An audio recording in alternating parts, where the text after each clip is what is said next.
Dans cette vidéo, je vais vous présenter un dernier exemple de résolution d'équation qui va cumuler, on va dire, certaines difficultés.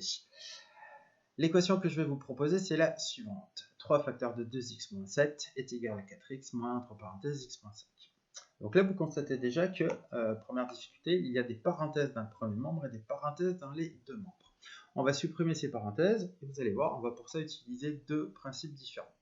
Dans le premier membre, on a affaire à un produit entre 3 et la parenthèse, c'est une multiplication. On va donc pouvoir utiliser la simple distributivité, c'est-à-dire développer. On arrivera donc à 3 fois 2x moins 3 fois 7. Voilà pour notre premier membre.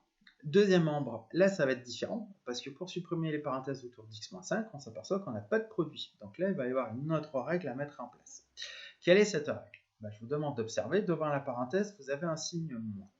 Dans ces conditions, pour enlever les parenthèses, première chose, déjà x, on l'écrit plus x. Étape numéro 1, on enlève le moins. Étape numéro 2, on enlève les parenthèses. Étape numéro 3, les deux signes que vous avez, le plus devant le x et le moins devant le 5, on les change, c'est-à-dire le plus devient moins, le moins devient plus. On arrive donc à moins x plus 5. Voilà le principe. Je vous rappelle que ce principe est valable quand devant votre parenthèse, vous avez une soustraction, le signe moins. Si c'est un plus, une addition devant votre parenthèse, là c'est une autre règle, mais cette autre règle, je vous la rappelle dans la vidéo suivante.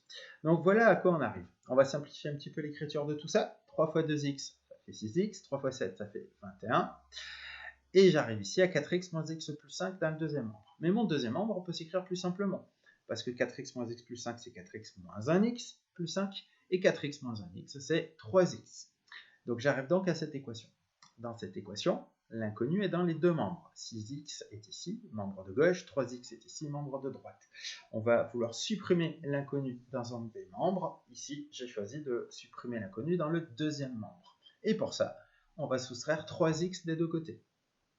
Regardez ce qui va se passer. Dans le premier membre, 6x moins 3x, ça va nous faire 3x. Le moins 21 n'a pas bougé. Voilà pour mon premier membre. Deuxième membre, 3x moins 3x, ça nous fait 0. Il ne reste plus que 5. J'arrive à une équation qu'on sait résoudre. On va vouloir isoler x. Donc, le 21, on va commencer par le neutraliser. Pour ça, on va ajouter 21 des deux côtés. J'arrive à 3x est égal à 26.